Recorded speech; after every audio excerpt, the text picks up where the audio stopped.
नमस्कार, स्वागत है आपका 4 टीवी न्यूज पर और मैं हूं आपके साथ। जो इसे रुक करते हैं उत्तराखंड की खबरों की ओर। उत्तराखंड के मुख्यमंत्री पुष्कर सिंह धामी सोमवार को हरिद्वार के दौरे पर रहे, जहां उन्होंने डॉक्टर BR अम्बेडकर महामंच द्वारा आयोजित समान नागरिक संहिता आभार सम्मेलन में हिस्सा लिया।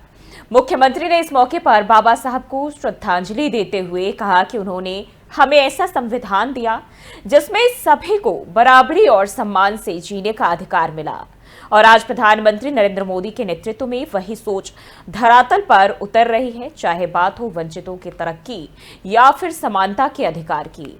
सीएम धामी ने साफ तौर पर कहा कि बाबा साहेब द्वारा अनुच्छेद 44 में जो समान नागरिक संहिता की कल्पना थी, उसकी शुरुआत अब देवभूमि उत्तराखंड से हो चुकी है और यही उनके प्रति सच्ची श्रद्धांजलि है। बंगाल में वक्फ बोर्ड बिल को लेकर भड़के हिंसा पर भी उन्होंने कड़ा रुख अपनाया और कहा कि यह सरकार की सरासर गुंडागर्दी और इसके पीछे वो लोग हैं जिन्होंने वक्फ के नाम पर जमीनों पर अवैध कब्जा कर रखा है।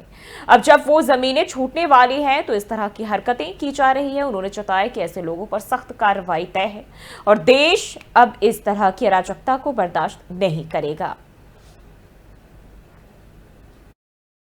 उन्होंने देश को ऐसा संविधान बनाकर दिया जिसमें समानता हो, सबको गौरव से जीने का अधिकार हो, बराबरी का अधिकार हो, और अनेक काम जो बाबा साहब की सोच में थे, जो उन्होंने भारत के संविधान में जिसका प्रावधान किया, आज आदरणीय प्रधानमंत्री श्री नरेंद्र मोदी जी के नेतृत्व में वो साकार हो रहे हैं।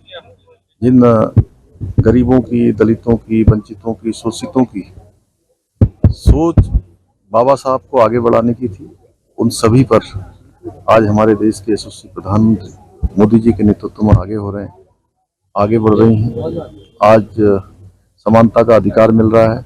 उत्तराखंड राज्य में बाबा साहब ने जो भारत के संविधान के अनुच्छेद 44 में समान नागरिक संहिता का प्रावधान किया था, उसकी शुरुआत देवभूमि उत्तराखंड से हो गई है। उन्होंने देश को उत्तराखंड के मुख्यमंत्री पुष्कर सिंह धामी डॉक्टर BR अम्बेडकर की जयंती पर सभी देशवासियों को बधाई और शुभकामनाएं दी। इस मौके पर उन्होंने कहा कि बाबा साहेब ने हमें एक ऐसा संविधान दिया जिसमें हर नागरिक को समानता और गौरव से जीने का अधिकार मिला। आज प्रधानमंत्री मोदी के नेतृत्व में वही संविधान, वही सोच साकार हो रही है। सीएम धामी ने आगे कहा कि बाबा साहेब ने जिन गरीबों, दलितों, वंचितों और शोषितों को आगे बढ़ाने की सोच रखी थी, आज वो साकार हो रही है। आज देश में सभी को समानता का अधिकार मिल रहा है और यही बाबा साहब की महान देन है। भारत रत्न डॉक्टर बाबा साहब अम्बेडकर जी के जन्म दिवस पर सभी को बधाई देता हूँ, शुभकामनाएं देता हूँ। उन्होंने देश को ऐसा संविधान बनाकर दिया जिसमें समानता हो, सबको गौरव से जीने का अधिकार हो, बराबरी का अधिकार हो, और अनेक काम जो बाबा साहब की सोच में थे, जो उन्होंने भारत के संविधान में जिसका प्रावधान किया, आज आदरणीय प्रधानमंत्री श्री नरेंद्र मोदी जी के नेतृत्व में वो साकार हो रहे हैं। बढ़ते आगे, देहरादून के शस्त्रधारा में 3 लड़के और 1 लड़की आपस में झगड़ते हुए नजर आए, जिसमें 3 लड़के उस लड़की के साथ मारपीट कर रहे थे और इस घटना का वीडियो सोशल मीडिया पर वायरल हो रहा है, जिसके बाद एसएसपी देहरादून ने मामले का संज्ञान लिया और थाना राजपुर में वीडियो में दिख रहे युवकों के खिलाफ कार्रवाई करने के निर्देश दिए। राजपुर थाना पुलिस ने वीडियो की जांच की और युवकों को चौकी बुलाकर उनके खिलाफ पुलिस एक्ट के तहत वैधानिक कार्रवाई की।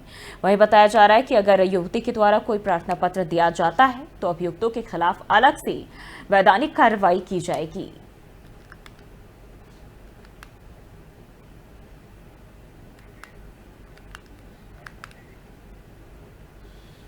और बढ़ते हैं आगे, मुख्यमंत्री पुष्कर सिंह धामी ने सीएम आवास में डॉक्टर भीमराव अंबेडकर की जयंती के अवसर पर उनके जो तस्वीर है उस पर श्रद्धा सुमन अर्पित कर भावपूर्ण श्रद्धांजलि अर्पित की। और इस दौरान मुख्यमंत्री ने डॉक्टर अंबेडकर के व्यक्तित्व और राष्ट्र निर्माण में उनके योगदान को याद करते हुए कहा कि डॉक्टर अंबेडकर भारतीय संविधान के शिल्पकार थे। मुख्यमंत्री ने यह भी बताया कि डॉक्टर अंबेडकर के सिद्धांतों और मार्गदर्शन से समाज में व्यापक परिवर्तन आया है। उन्होंने अपना पूरा जीवन वंचित और शोषित वर्गों के उत्थान हेतु समर्पित कर दिया। मुख्यमंत्री ने यह भी बताया कि यह दिन हमें डॉक्टर अंबेडकर के दिखाए मार्ग पर चलने और उनके आदर्शों को अपने जीवन में आत्मसात करने की प्रेरणा देता है।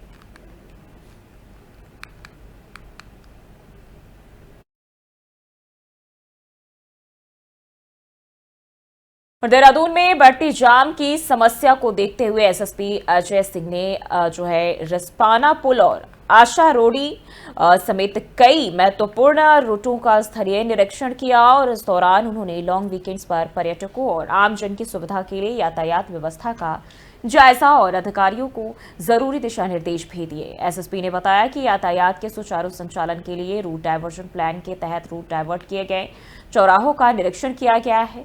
इसके साथ ही वीकेंड्स पर राष्ट्रीय राजमार्गों पर बनी सभी कट्स को अस्थायी रूप से बंद करने का आदेश दिया गया है ताकि जाम की समस्या से बचा जा सके। इसके अलावा एसएसपी ने निर्देश दिए कि वीकेंड्स के दौरान शहर में प्रवेश करने वाले बाहरी वाहनों को दिन के समय शहर के बाहरी मार्गों पर ही रोका जाए।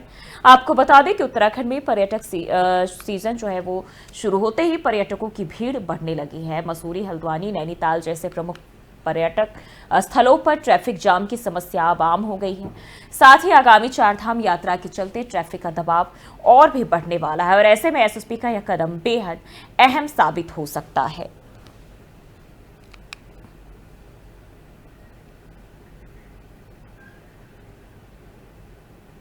बढ़ते हैं आगे। चारधाम यात्रा की तैयारियां अब अंतिम चरण में हैं। 30 अप्रैल को गंगोत्री और यमुनोत्री धाम के कपाट खोले जाएंगे, जिसके साथ ही इस साल की चारधाम यात्रा का विधिवत शुभारंभ हो जाएगा। अब तक 16 लाख से अधिक श्रद्धालुओं ने यात्रा के लिए पंजीकरण करा लिया है, जिससे इस बार इस यात्रा में बड़ी संख्या में श्रद्धालुओं के पहुंचने की संभावना है। भाजपा प्रदेश अध्यक्ष महेंद्र भट्ट ने इसको लेकर कहा कि चारधाम यात्रा में दुनिया भर से श्रद्धालु आते हैं और ऐसे में सरकार की यह प्राथमिकता है कि यात्रा के दौरान श्रद्धालुओं को कोई असुविधा न हो और इसको लेकर लगातार सरकारी स्तर पर बैठकों का दौर भी जारी है। वहीं पर्यटन मंत्री सतपाल महाराज के साथ भी इस मुद्दे पर एक अहम बैठक हुई है, जिसमें यात्रा को बेहतर बनाने के लिए कई महत्वपूर्ण सुझाव जो है शासन को भेजे गए हैं।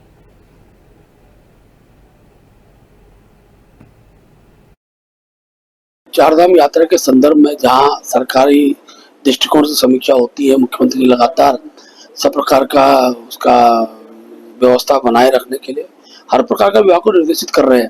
लेकिन संगठन की दृष्टि से भी हम लोग आज बैठे थे, पर्यटन मंत्री के साथ हम लोग प्रमुख कार्यकर्ता हम लोग बैठे हैं और आज हमने अपने सुझाव भी सरकार को दिए हैं और यात्रा निर्विघ्न हो, व्यवस्थित हो, उसके लिए क्या क्या आवश्यक है उसकी हम लोग चर्चा की है। मुख्य रूप से यात्रा के वैकल्पिक मार्ग सुनिश्चित कर दिए जाए, उन पर जहाँ जहाँ वैकल्पिक मार्ग बने उसकी सूचना ठीक प्रकार से हो। हर राज्य में जहाँ से यात्री आ रहे हैं उनको उनकी भाषा में, जहाँ हम लोग बहुत प्रकार की गाइडलाइन की जानकारी दे रहे हैं, वही साथ साथ हमारे उत्तराखंड के यात्रा चार धाम यात्रा में और कितने धार्मिक स्थल है उसकी भी जानकारी वहां तक पहुंचे। जो यात्री आए वो केवल 10-11 दिन के लिए ना आए, बल्कि 15 से 20 दिन तक वो उत्तराखंड की सुंदर वादियों में रहे, जहाँ वो धार्मिक पर्यटन के रूप में अपनी यात्रा को सफल बना सके। चारधाम यात्रा के संदर्भ में जहाँ सरकारी दृष्टिकोण से समीक्षा होती है, मुख्यमंत्री लगातार बढ़ते आगे। उत्तराखंड के अल्मोड़ा जिले के विकासखंड सल्ट स्थित मानिला मंडल में संविधान निर्माता डॉक्टर भीमराव अंबेडकर की जयंती 135वीं जयंती के अवसर पर भाजपा कार्यकर्ताओं ने श्रद्धांजलि सभा का आयोजन किया और इस मौके पर डॉक्टर अंबेडकर के चित्र पर माल्यार्पण कर उन्हें श्रद्धा सुमन अर्पित किए। वहीं कार्यक्रम में नवनिर्वाचित मंडल अध्यक्ष भगवती तिवारी ने डॉक्टर अंबेडकर के जीवन और उनके समाज के लिए किए गए अभूतपूर्व योगदान पर प्रकाश डाला और वहीं निवर्तमान भाजपा जिला उपाध्यक्ष देवीदत्त शर्मा ने कहा कि डॉक्टर अंबेडकर सही मायनों में भारत के शिल्पी थे और उन्होंने समाज के सभी वर्गों विशेषकर महिलाओं और वंचितों के लिए अद्वितीय काम किए हैं। शर्मा ने यह भी बताया कि भारत को एकजुट करने के लिए प्रयासों को जो है उनके सम्मान में उन्हें भारत रत्न से सम्मानित किया गया था।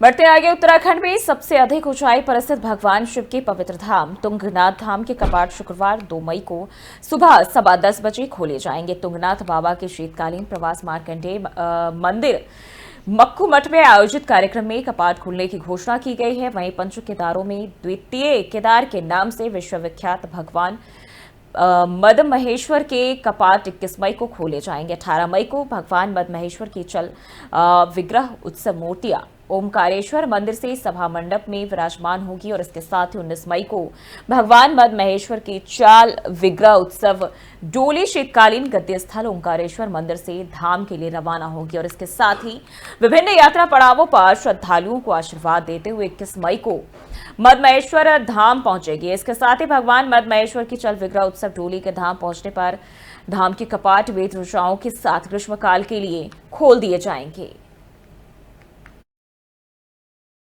प्रातःकाल रुद्रा मेन गर्भगृह से अपना सभा मंडप में विराजमान हुई।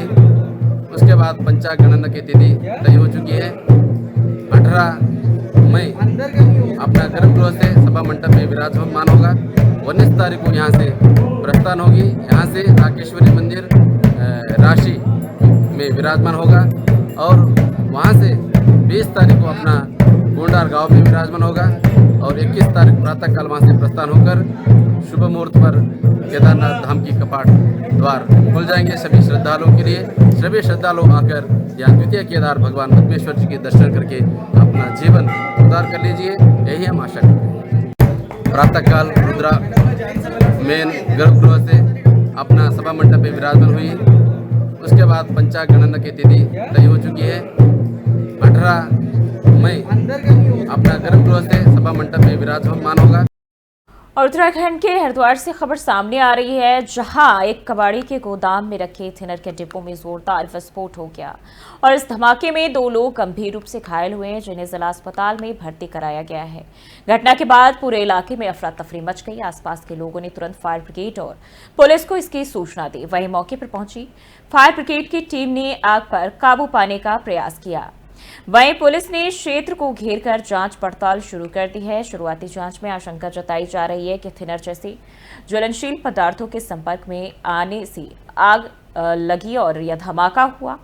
फिलहाल पुलिस मामले की जांच पड़ताल कर रही है और घायलों का इलाज जिला अस्पताल में जारी है।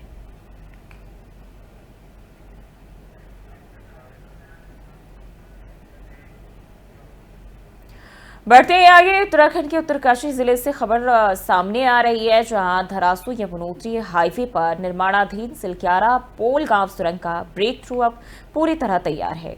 16 अप्रैल को इस सुरंग को आर पार खोल दिया जाएगा और इस दिन सुरंग के मुहाने पर बाबा बौखनाग मंदिर की प्राण प्रतिष्ठा भी होगी।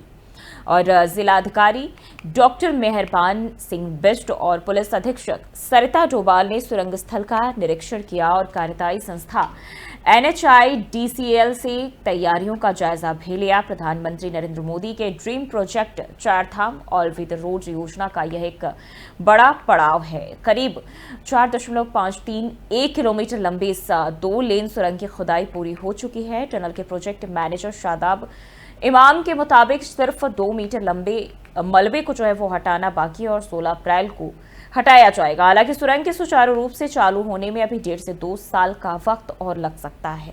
इस सुरंग से एक दर्दनाक इतिहास भी जुड़ा है। 2023 में दीपावली की रात सुरंग में मलबा गिरने से 41 मजदूर फंस गए थे और जिन्हें 17 दिन की मशक्कत के बाद सुरक्षित निकाला गया था। उसी घटना की याद में मुख्यमंत्री पुष्कर सिंह धामी ने सुरंग के पास बाबा बौखनाग मंदिर निर्माण की घोषणा की थी, जो अब बनकर तैयार है। अब 16 अप्रैल को जहां एक तरफ सुरंग का ब्रेक थ्रू होगा, वहीं बाबा बौखनाग मंदिर की प्राण प्रतिष्ठा भी की जाएगी और ये दिन उत्तराखंड के विकास और आस्था दोनों के लिए ऐतिहासिक होगा।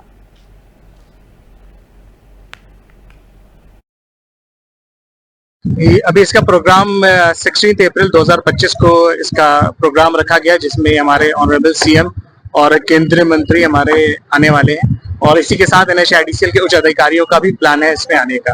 अभी हमारा पूरा टनल प्रिपेयर्ड है ब्रेक थ्रू के लिए और अभी मात्र 2 मीटर बचा है, जो कि लास्ट दिन के लिए अभी हमने रखा है। तारीख को इस टनल का ब्रेक थ्रू होना है, तो उस कार्यक्रम में माननीय मुख्यमंत्री और माननीय केंद्रीय राज्य मंत्री जी का आना प्रस्तावित है। तो उसी कार्यक्रम के सिलसिले में आज हम लोग एसपी मैडम के साथ यहाँ एक इंस्पेक्शन करने के लिए आए हैं।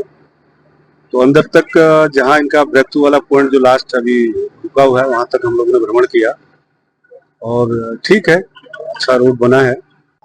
आज हम सबका बड़ा परम सौभाग्य है कि जिस टनल का आज 16 तारीख को ब्रेक थ्रो होना है उसके ओपनिंग के लिए हमारे प्रदेश के यशस्वी माननीय मुख्यमंत्री पुष्कर सिंह धामी जी और केंद्रीय मंत्री आदरणीय नितिन गडकरी जी का आगमन होगा।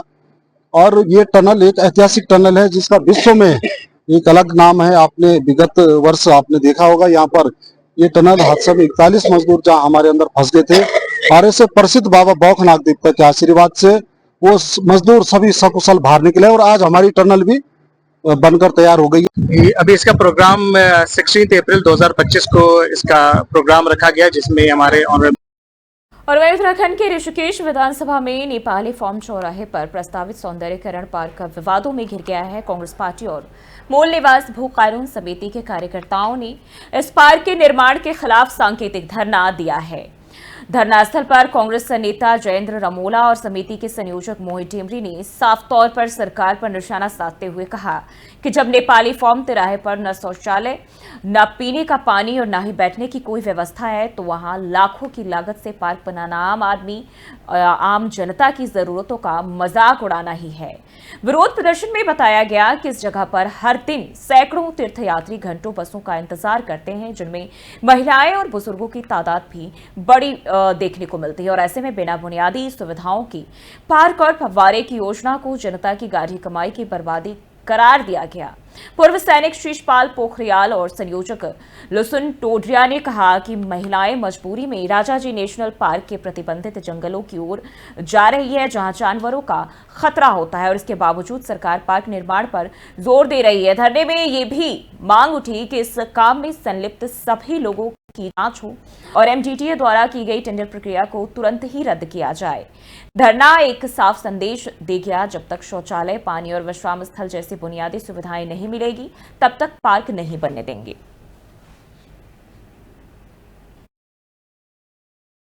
अभी मैं नेपाली फॉर्म में मौजूद हूं और यहां पर 1 करोड़ 35 लाख रुपए की लागत से पार्क का निर्माण होना है। इस जगह का सौंदर्यीकरण होना है और आप देख सकते हैं मेरे चारों ओर बड़ी संख्या में यहाँ पर यात्री हैं। यहाँ से यात्री देहरादून, ऋषिकेश, हरिद्वार, दिल्ली के लिए बस में सवार होकर निकलते हैं और इस जगह पर एक पार्क ऐसा बनाया जा रहा है जिस पर अनावश्यक रूप से 1 करोड़ 35 लाख रुपए की धनराशि खर्च की जा रही है।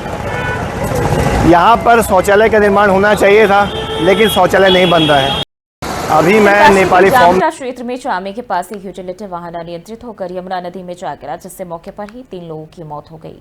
वाहन विकासनगर से परचून का सामान लेकर पुरोला मोरे की ओर जा रहा था। घटना की जानकारी मिलते ही थाना पुरोला के माध्यम से एसडीआरएफ की टीम मौके पर पहुंची और राहत एवं बचाव कार्य शुरू किया गया। वहीं टीम ने दुर्घटनाग्रस्त वाहन से 3 शवों को बरामद कर स्ट्रेचर के जरिए मुख्य मार्ग तक पहुंचाया जिसके बाद उन्हें जिला पुलिस को सौंपा गया।